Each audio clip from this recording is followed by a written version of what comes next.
once you ask them how they are doing, you observe, you listen.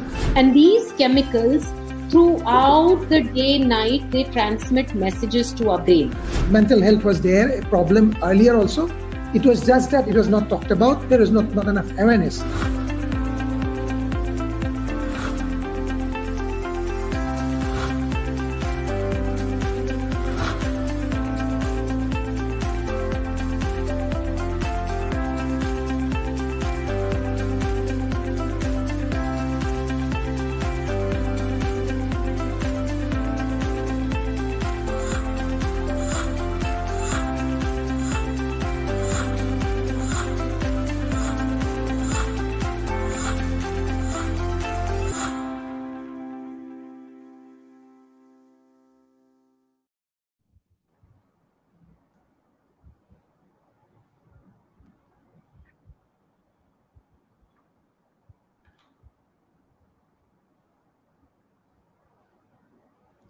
I think you're on mute, Ritu.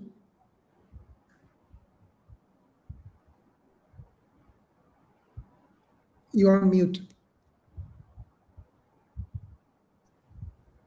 Hi. Ladies and gentlemen, did you know, according to the World Health Organization, depression and anxiety cost the global economy a staggering $1 trillion and an estimated 12 billion working days in lost productivity. These astounding figures underscore the immense impact of mental health in the workplace and the urgent need to prioritize the well-being of employees. Hi, I'm Rituparna Paul, the product nutrition expert at Vantage Circle, and I will be your host for today's discussion. Today, we have gathered here to delve into this critical topic and explore effective strategies for promoting mental health at work. So, without any further ado, let me introduce you to our esteemed panelists joining us today.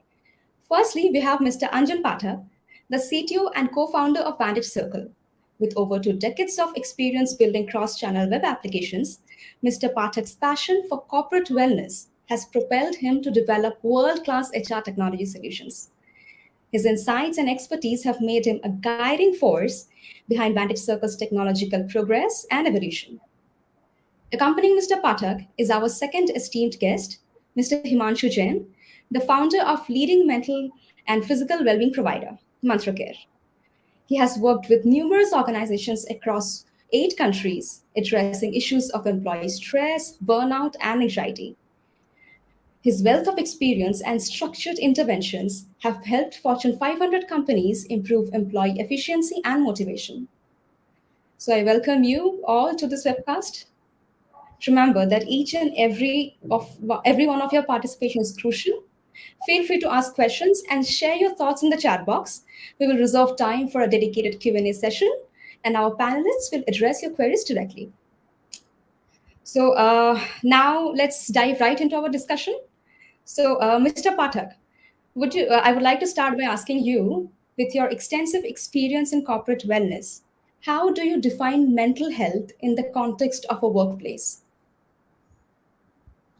Yeah, thank you, Rituparna, for the kind introduction. Also, I would like to welcome everyone to this webinar and welcome Himanshu as well. So yeah, I think, so to be very honest, I have got definitely very limited knowledge on mental health as such, but working on the various workplaces and also leading a company which deals with corporate wellness, we did gather some experience. So to me, mental health in the workplace is about creating an environment where everyone feels supported and they are able to do their best. I think it's about acknowledging that our mental well-being impacts our performance and vice versa, because if your mental well-being is not great, then our employees, our company's performance may not be good. So, so it's also not about, I think, it's not just about addressing mental health issues when they arise. It's about being proactive, and it's about being proactive when, in terms of creating a culture of employee wellness and employee well-being, mental well-being specifically, and it's about creating a culture where there is less stress, and we can encourage open conversations about mental health. So in a sense, it's about recognizing that our mental health is just as important as physical health in contributing to a productive and positive workplace. So that's my understanding. All right, thank you. Thank you for your insightful answer, Mr. Pathak. Building upon that, Mr. Jain, you have been an employee yourself, and then you have found 3 companies, one after another. So I'm sure you must have had a lot of stress, right? So, what are the kinds of stress you have faced in your life throughout your journey? So thanks for the introduction, Ritu, and welcome Anjan as well. Now, as you said, like I worked in a consulting firm as well in past, McKinsey, and additionally, like I founded 3 startups. So the journey has not been easy, and I assume that people specifically in roles as consulting, they get the maximum amount of stress a person can handle. In fact, consulting sort of tests you on the level of stress that you can handle, right? Now, to more specifically answer your question, when we talk about workplaces these days, when we talk about the level of stress these days that employers have, it emanates from multiple factors, right? So obviously there is a big load of work, big chunk of work that comes across your way. And the biggest factor that I've seen kind of impacts mental health for employees is the ambiguity of the work. Secondly, the nature of work that's assigned to them maybe is not aligned to their strengths. Additionally, the work is not balanced to their lifestyle, right? And I think work stress is just one element of stress that an employee faces, but there are multiple other stressors, including financial stress, including personal stress, and a culmination of both is what kind of brings the employee to the tipping point these days. And eventually you would see attritions rising to a next level, right? So companies are seeing attrition to the tune of 8 to 10%. And the research that we kind of saw, since Mantra Care has been working in the domain of mental health for the past 10 years now. So stress was one of the key factors for this attrition. And what I want to emphasize here is that as an organization, it's imperative that we take care of this stress to not only kind of help our employees feel better, but also to ensure that from an organization standpoint, you do not lose your best talent and you help them be productive at workplaces. Right, right. Okay. Thank you. Thank you, Mr. Jain. Your expertise is greatly appreciated. So now let's dive deeper into understanding the challenges faced by employees, or I might say the feelings or the behavior of employees. Okay, so Mr. Pathak, can you tell us what are the common signs of a mentally disturbed person? Yeah, I think this is a very important question. It's mental health is a very, very complicated subject, and unlike your physical health, if you have a fever, you can say that you have high temperature, right? Or if you are having a stomach problem, maybe there are some signs that it can easily say that you have problems, physical health. But mental health, it's really difficult to measure because there's really no measurement, that can signify that someone is actually suffering from mental health issues. So how do you really see the signs that someone is suffering from the issues? So again, my experience is a little bit limited on this, but I think whatever I have understood and whatever I have learned and throughout my journey is that there are a few signs. Okay, I mean there are 2 ways that you can come to know. Of course, there are situations where an employee might come directly and discuss with you as a coworker or as a manager. So if that happens, what I have done is it's my priority. It's my first priority is to listen and provide support and ask the employee to seek professional help, basically, and I might try and guide them through some kind of what kind of therapies or whatever things that they can do. But I think it's what is important is to promote a supportive culture in those kind of situations, that I really understand what you're going through, because it's very difficult to actually see any signs in that case, right? But the employee might just come and say, like, I'm going through some issues. So that's one way of knowing that there are issues in mental well-being.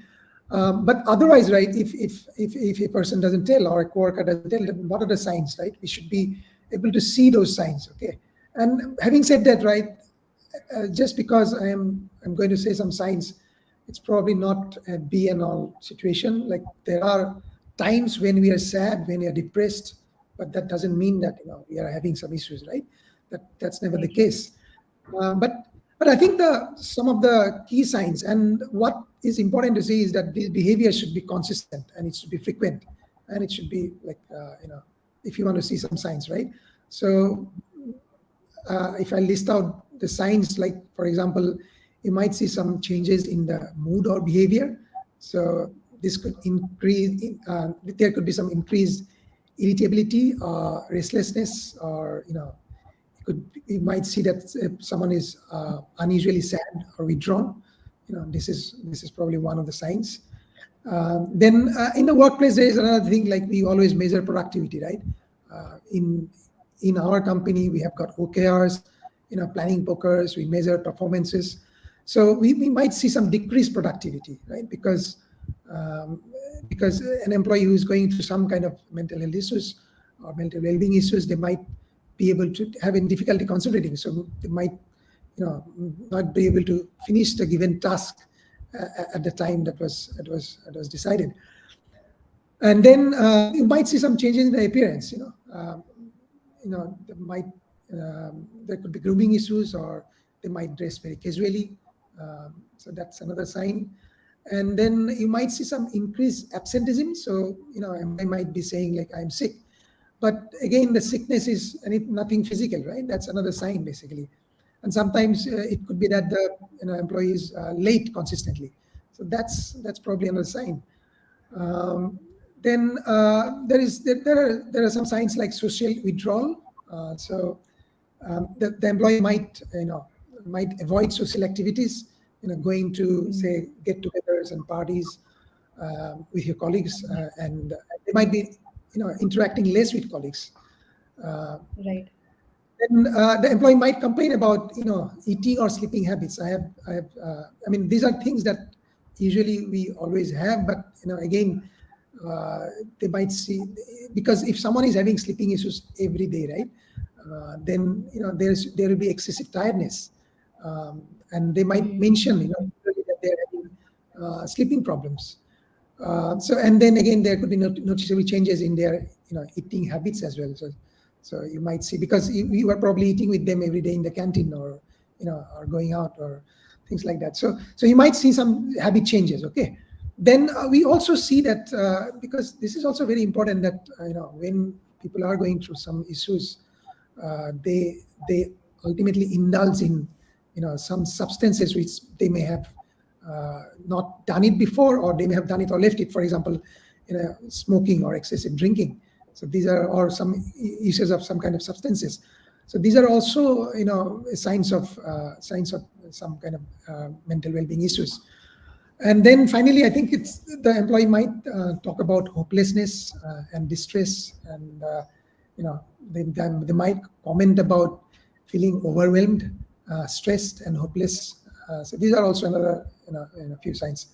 So again, as I said before, it is very, very important that these are not definitive proof that someone is having mental health issue, and any concern should be approached with sensitivity and respect. And Yes. it's always important to encourage professional help when needed.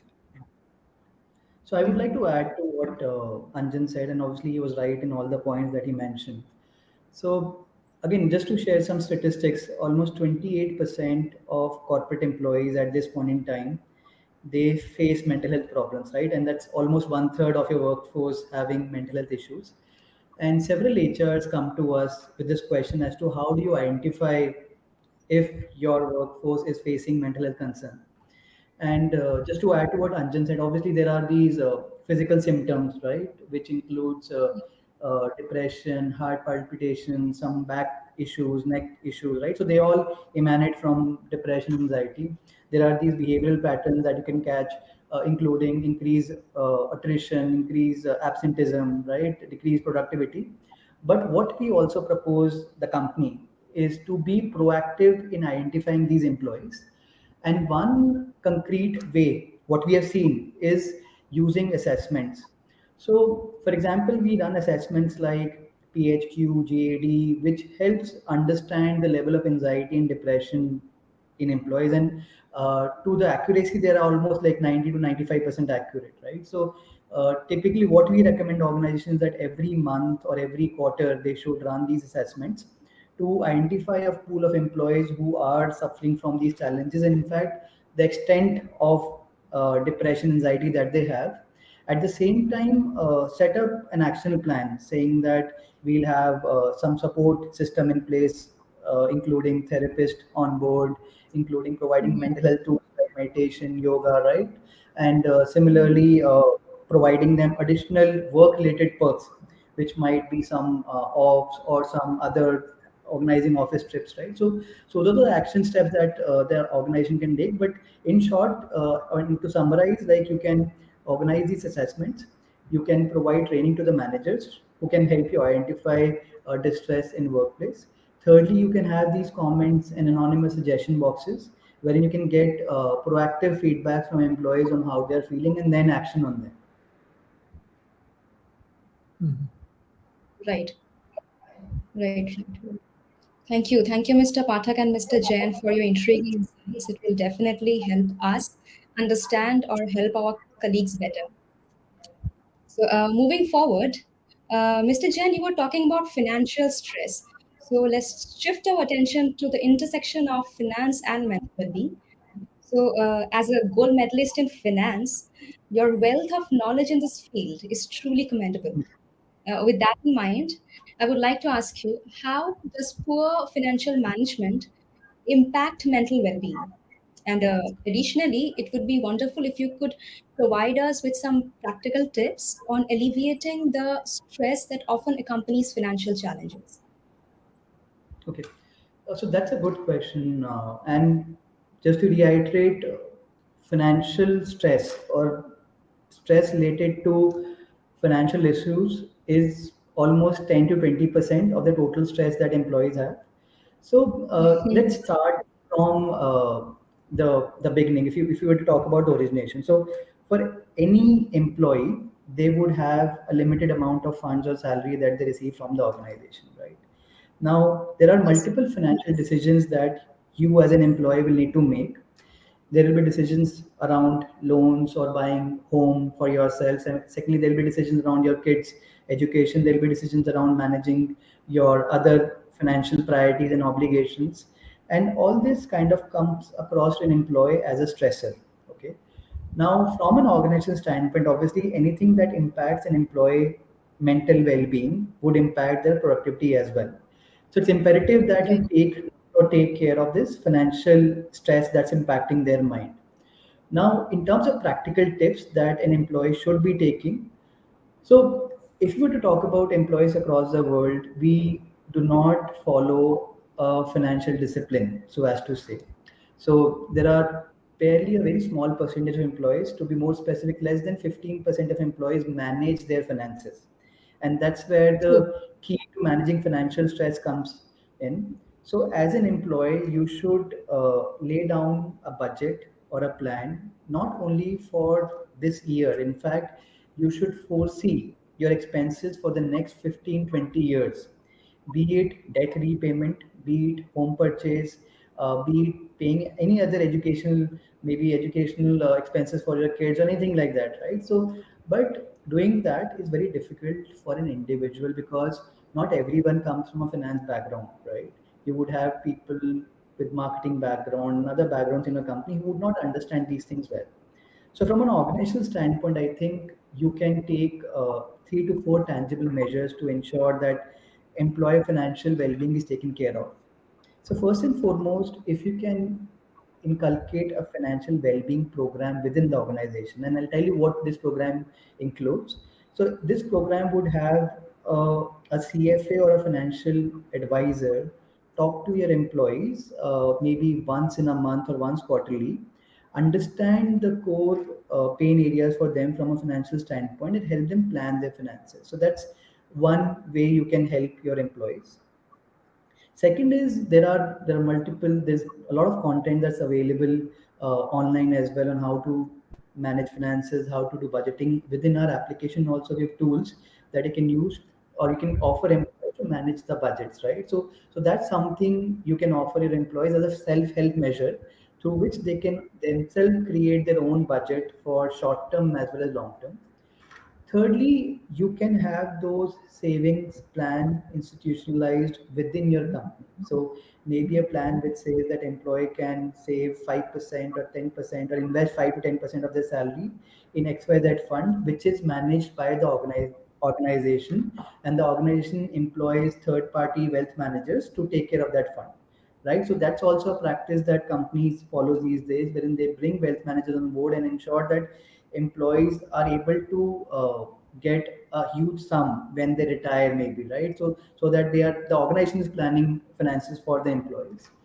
Lastly, organizing sessions and webinars on certain issues. So let's say example, we talked about addiction and abuse, right? So on average, if you were to look at globally, so around 10 to 15% of employees, they end up spending amounts on addiction.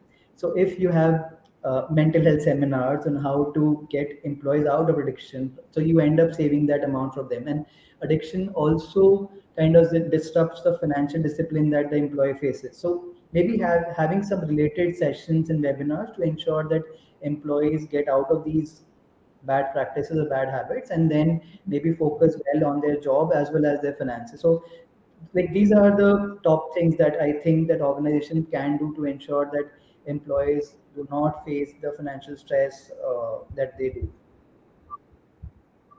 Right. Thank you so much, Mr. Jain. We greatly appreciate your valuable insights. Mr. Potter, would you like to add anything to this? No, I think that's very interesting what Himanshu said about all these new age measures, if I can say that. But what I tend to personally do is like I just look at what my parents did. You know, they they never spent anything before they had it, right? Basically, before they had the money in the bank, they never used to spend it. And now there is this new, culture of taking credits, right? And I think this Yes. is one of the big problems. Now, this can go to an extreme extent. You know, I have worked in a company whose business was about making people broke and then charge them on the interest. Right, that was their business model, and these are very dangerous ways of kind of I'd say robbing people. So I think these kind of things are is going to happen because we are not careful about our financial discipline. So I think we should be careful. You should know that unless you have it, basically don't spend it. I mean, that's my way of looking at it. But of course, nowadays without credits, I think you should know like where to spend. Ultimately, you should understand there is this book called Rich Dad Poor Dad, right? If you read that book, you'll understand a lot about what is asset, what is liability. So if we spend too much on liability, right, ultimately you'll I think we'll always be broke basically. So it's important to gather assets on a very and it's okay to take credits on assets, but do not take credits on liability. So these are very basic fundamentals of financial control, and if you can follow those great advices, I think it's not very difficult, to be very honest.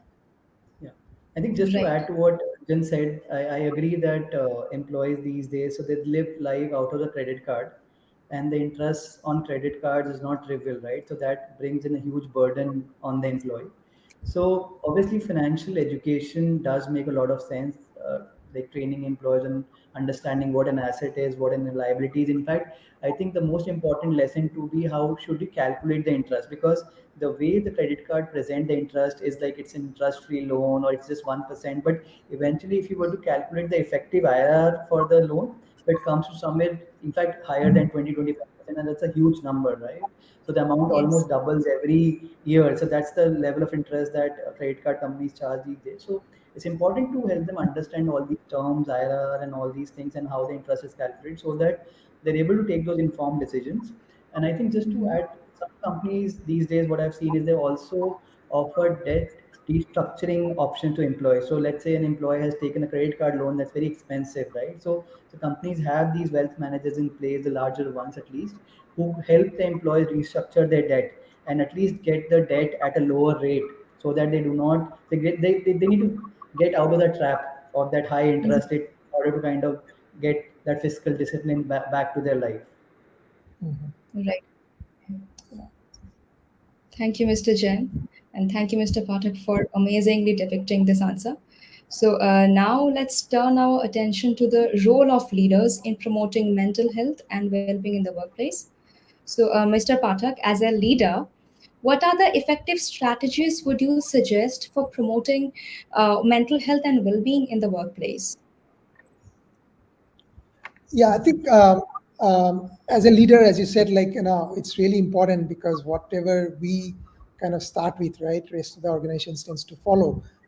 So what I propose, first and foremost, as I said, right, mental health is a very, very complicated and difficult issue, but physical health is not. So if we can basically promote physical health first, right, and that is what Vantage Fit is all about. In fact, is that it promotes physical health.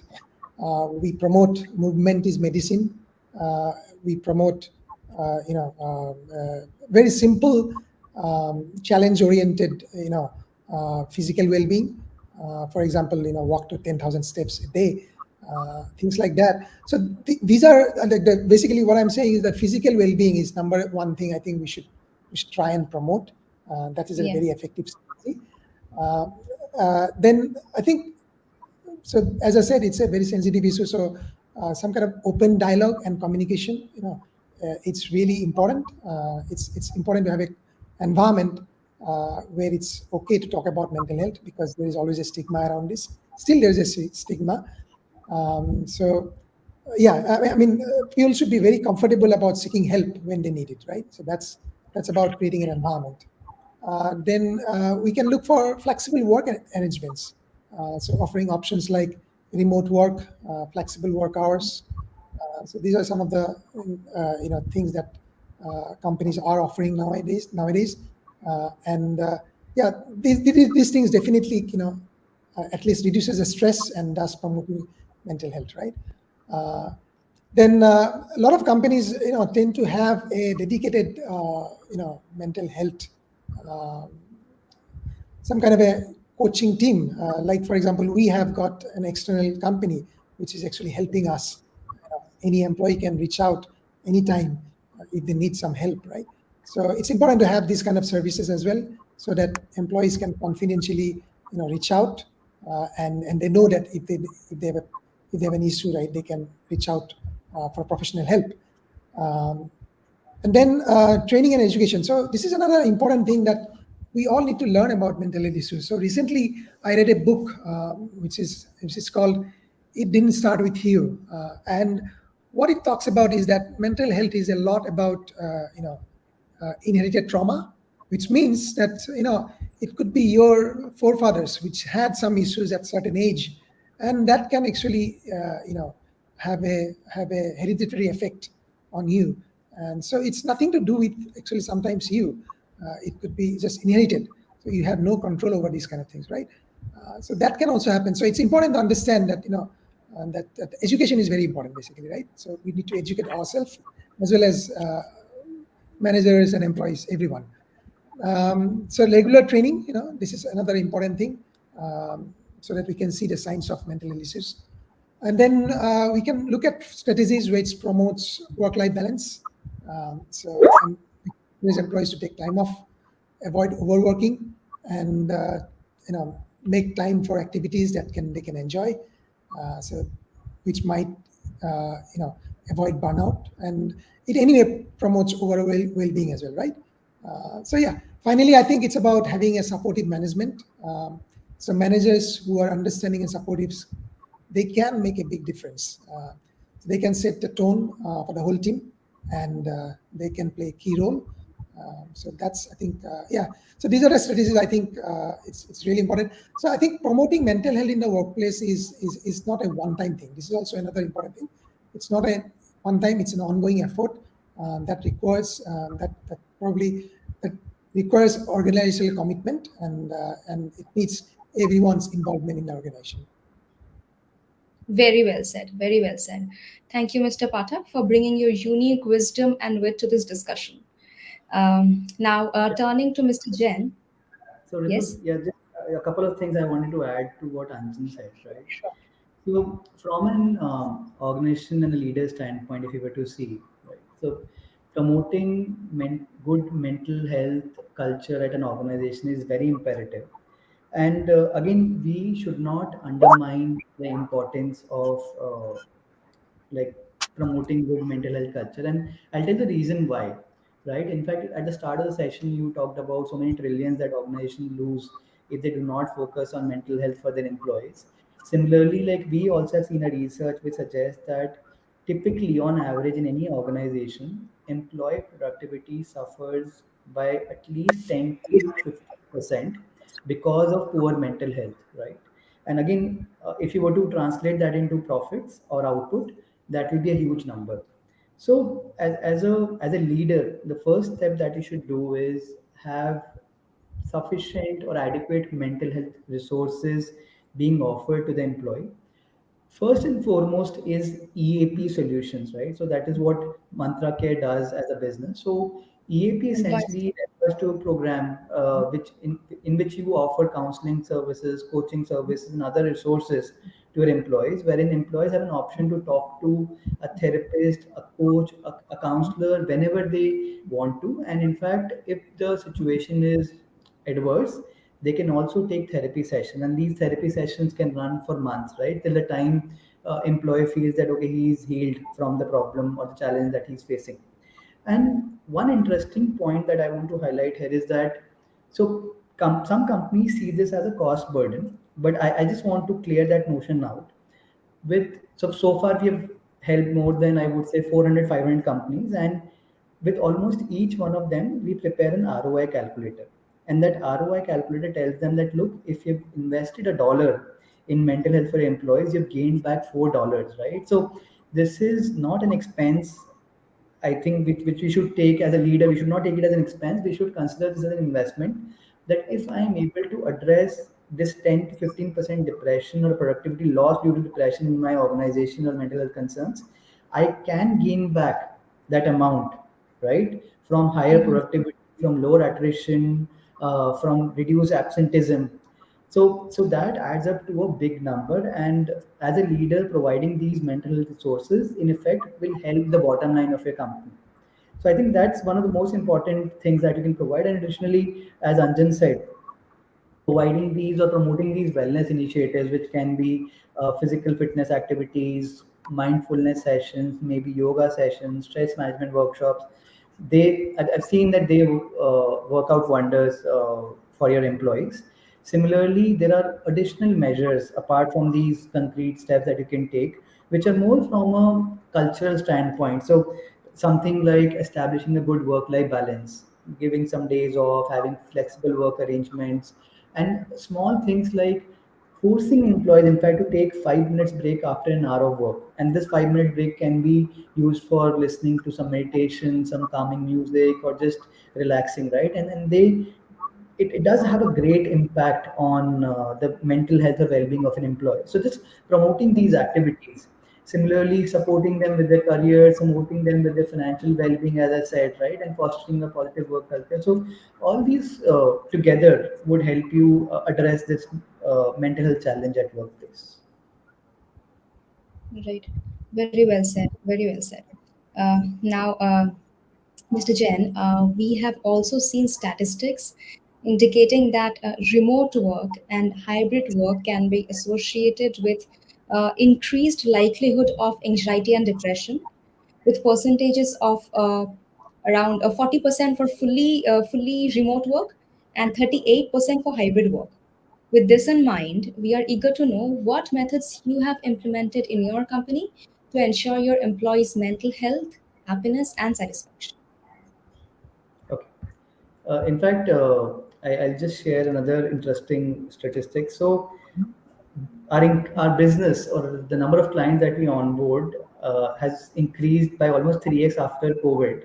And once this hybrid work or this work from home culture has started, so which kind of clearly shows that although this is like a positive in some shape or form, wherein the employees don't have to commute and that stress is taken off their head, but still see that there is higher percentage of employees who face this stress, right? Or they have this anxiety issues cropping up. They're working from home, or even if they are offered a hybrid work culture.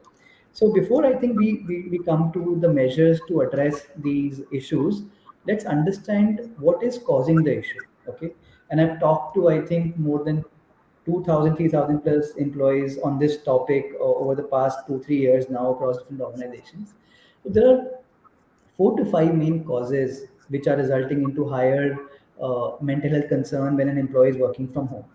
So first and foremost is that there is this. So human being is a social animal, as we all know, right? So the fact that we connect with people around us, like I have an issue with you, maybe I have an issue with Anjan. I'll talk to him. I'll see his face. So that kind of gives me some sort of relaxation and mental peace that I'm able to give out my issues to individuals. I'm able to seek help from people around me. But when you are working from home, this becomes very difficult, right? So since you do not have people right sitting next to you, therefore that communication barrier comes into place, and I'm not able to have the social interactions that brings peace to me. So that's like the first factor, primary factor that leads to anxiety or depression. The second factor is again related to somewhat related to communication, that employees tend to get this performance anxiety, right? So typically in a normal work culture, if I'm doing something good, maybe a manager will smile back at me. There are these gestures, right, which give you that reassurance that look, you're doing well or you're doing bad, and if you are doing well, then you should continue this behavior. But again, when it comes to this hybrid culture or work from home culture, you're not getting those gestures, you're not getting those responses from your subordinates, from your supervisors, and again that kind of causes some sort of anxiety in your head that am I doing it right, am I doing it the right way, or is my performance good, is my performance bad? So again that kind of causes that anxiety. The third factor that causes mental health concerns is work ambiguity. Okay, and again, this has been stated multiple times in the session that I've taken. So employees come back and say that earlier I used to just walk back to my manager to understand what the scope of work is.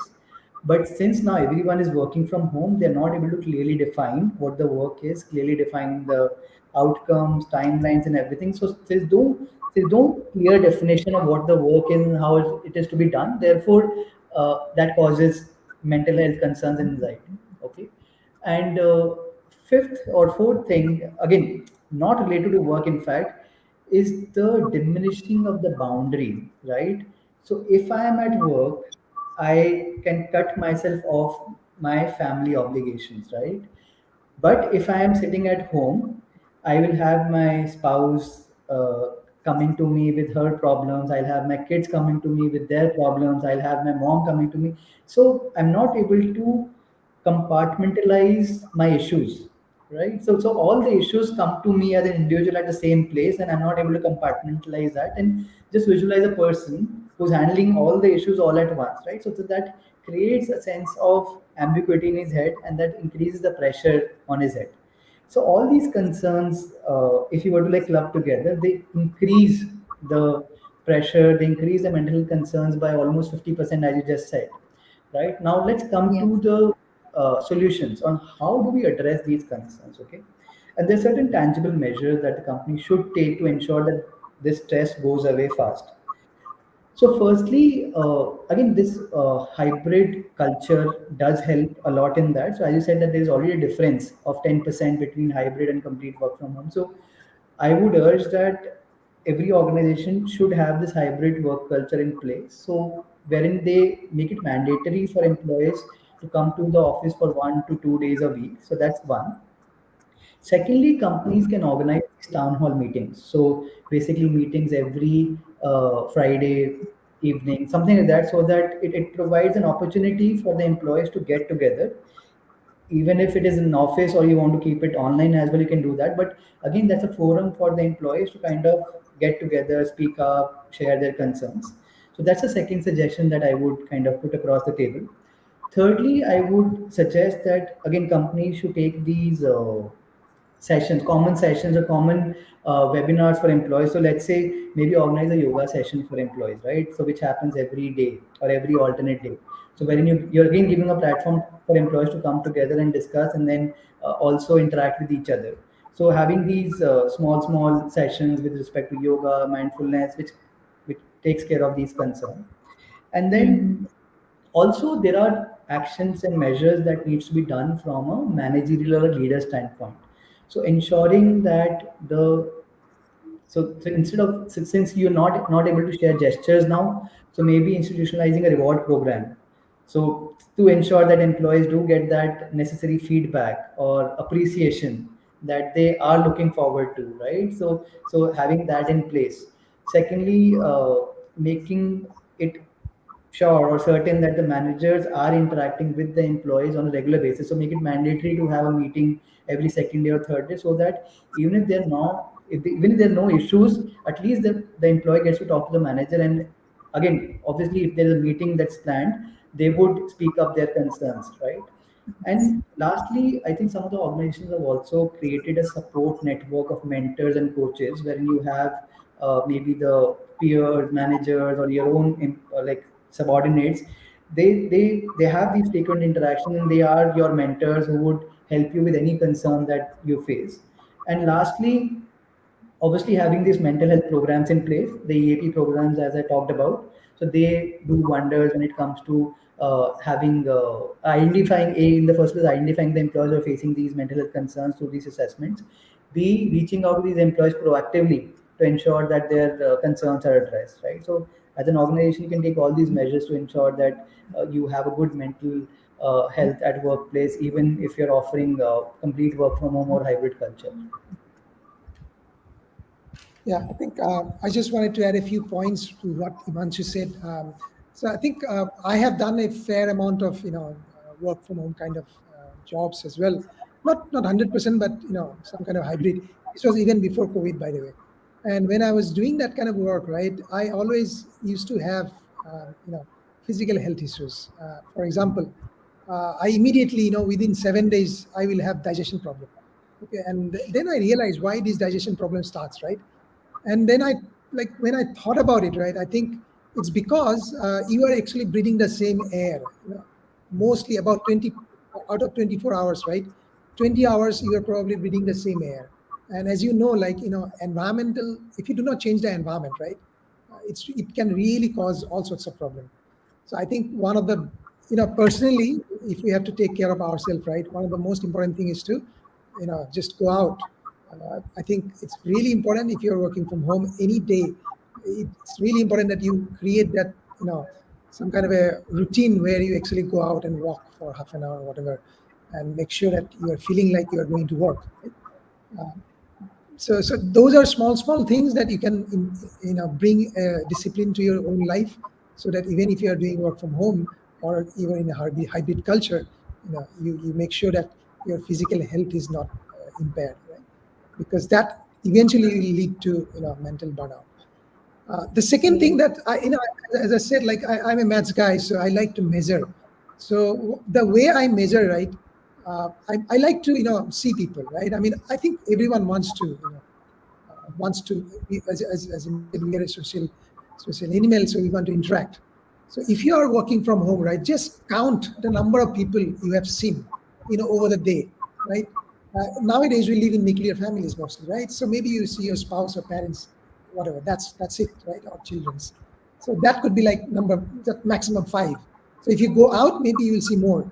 But you compare that when you come to office, right? It's just like 10 to 100, I think. I mean, I end up probably seeing about 100 people every day. So there's a huge difference. So I think the other thing that you need to make sure that you, even if you're working from home, right, you actually interact with a lot of people physically. I'm not talking virtually. You need to really interact with. So that could be like going, joining a gym, for example, or some kind of a club or whatever, where you actually see and interact with people, and that could be nearby your own home, right? And that is another important thing. I think we should all take care of ourselves. Thank you, Mr. Pathak, and thank you, Mr. Jain, for sharing your unique perspectives on this critical topic. It's just amazing to have you all here. So, all right, ladies and gentlemen, it's time to move on to the Q&A session. We encourage all participants to ask their questions as our esteemed panelists are here to provide guidance and solutions.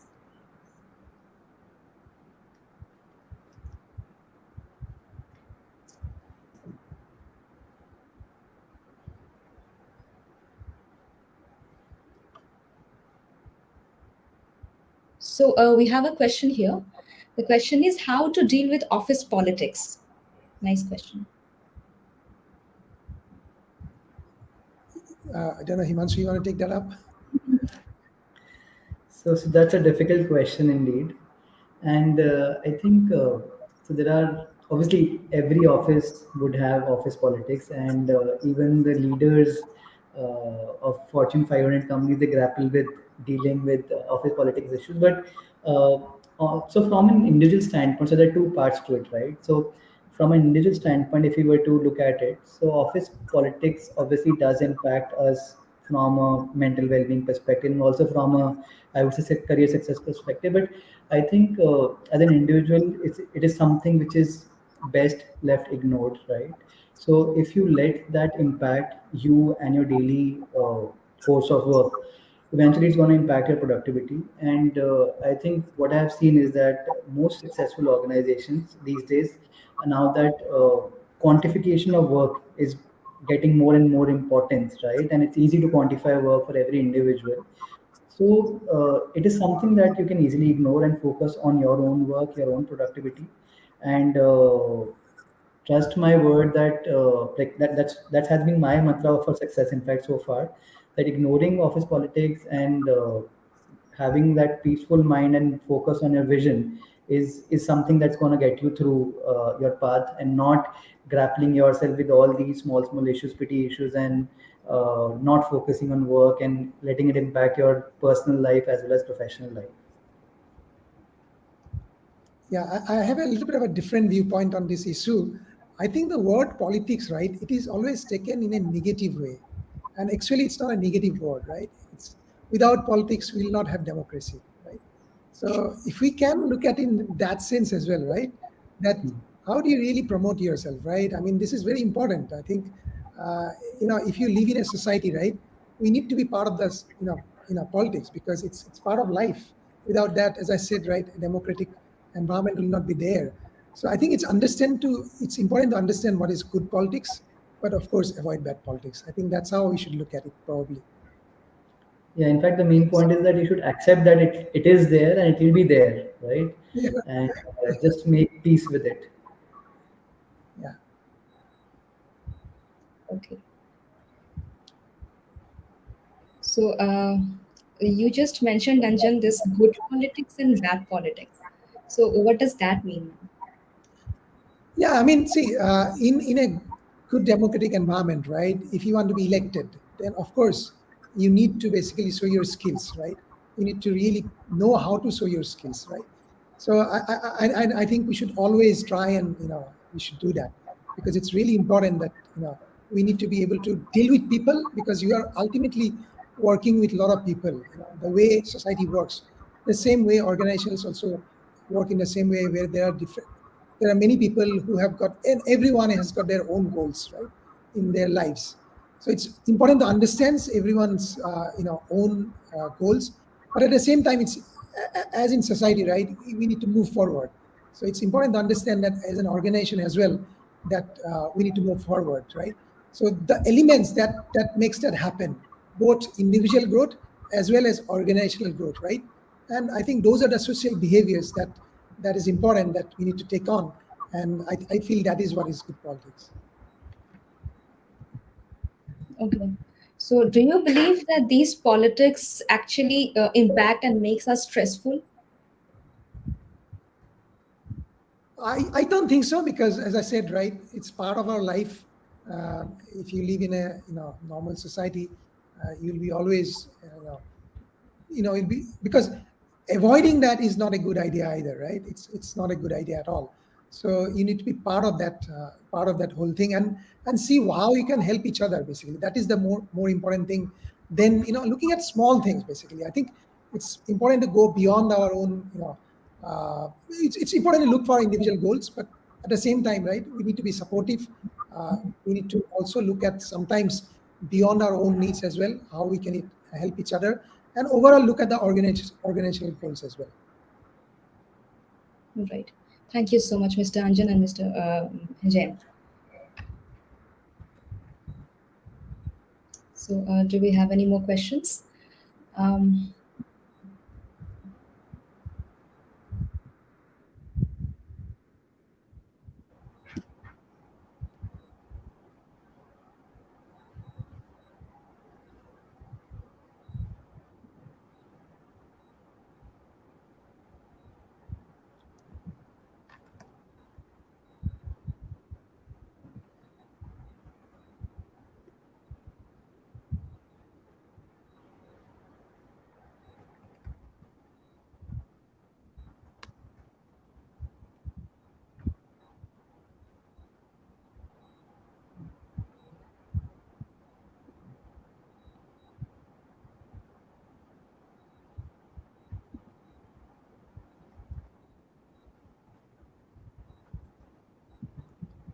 I think there is another question. It says, what are some practical ways to promote work-life Yeah. balance and prevent excessive work-related stress?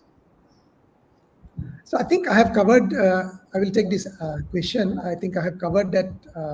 You know, one way.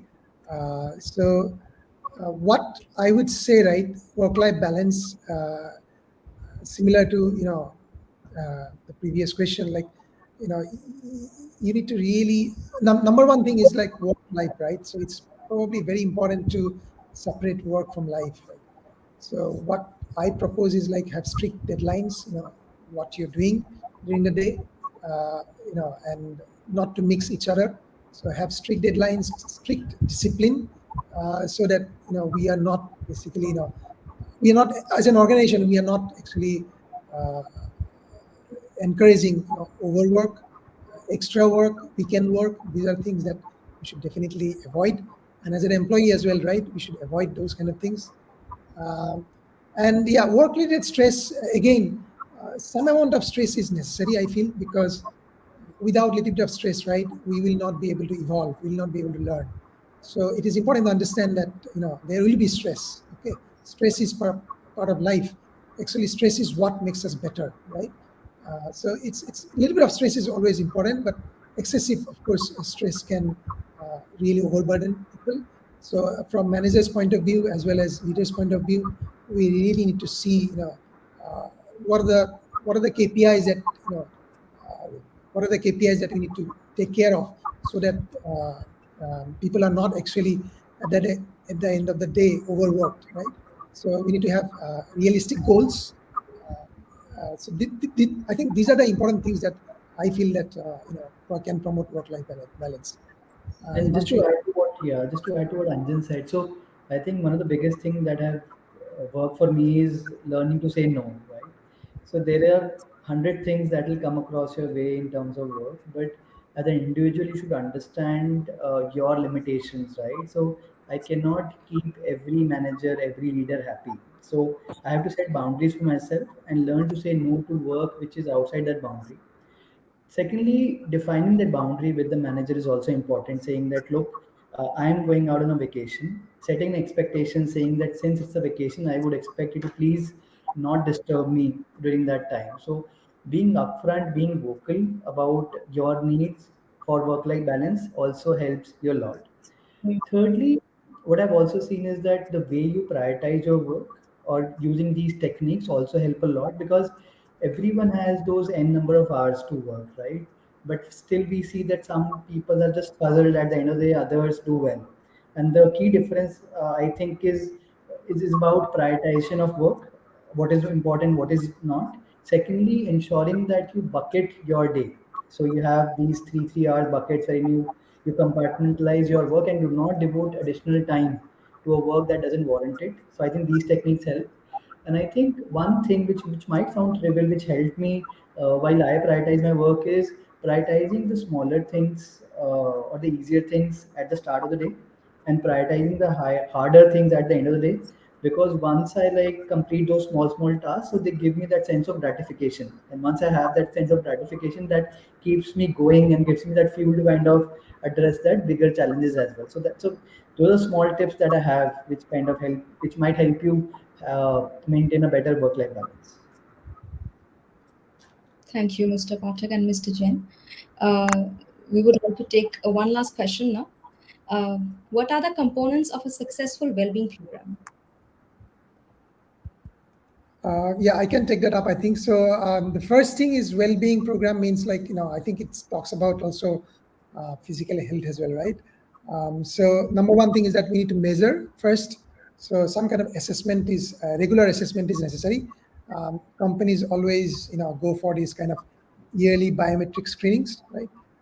Health risk assessment kind of things. So that is number one thing that we should try. Then we can have some kind of physical fitness activities. I mean, there are many companies now offering workplace physical health solutions, and this fit is one of those. Yes. Then, of course, mental health support. There should be, definitely there are programs like, as Himanshu said, employee assistance programs. There are many companies who can provide them. So regular workshops and coping strategies, how to cope with workplace stress. That kind of mental health support is very important. And then you can also look for healthy food options in canteens, providing nutritious food, or because ultimately food is very important, right? So if organizations provides food, then that really helps, and we should promote healthy food as well inside the company canteens. Then there are other things like smoking cessation programs. We can also incentivize. By the way, I mean, in Vantage Suite we have this thing called recognize people who are actually taking care of themselves. So recognition is very important. So if someone is really taking part in some kind of a healthy competitions like marathons or cycling competitions or something like that, we should recognize those employees, right? Because they are really taking care of themselves, and that can send a positive signal to the rest of the employees. Then things like work-life balance, that's also another important thing. And finally, I think we need to have leadership support and encourage employee involvement, right? Ensuring that the organizational leaders are actively supporting and promoting the well-being program. I think this is really important. So yeah, I think these are the very key components of a successful well-being programs, I think. And I think just to add to that, I think every well-being program should start with a thorough and comprehensive assessment, wherein you run a survey, both a mental well-being survey and a physical well-being survey, to understand what percentage of employees are suffering from mental health concern as well as physical well-being concern, so that you can design your program accordingly, right? So for example, we ran a program for one of the companies, IT companies with more than 20,000 employees.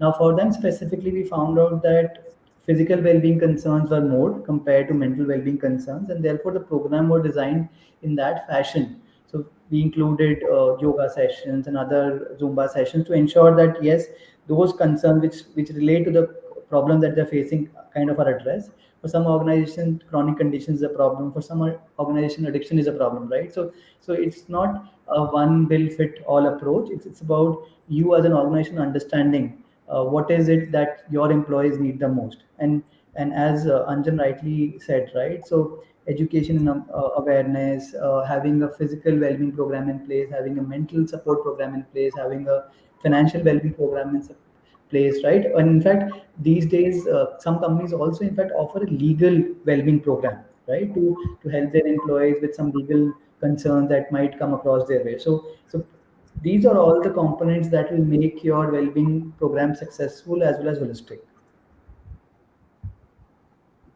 Mr. Jain, what is legal well-being?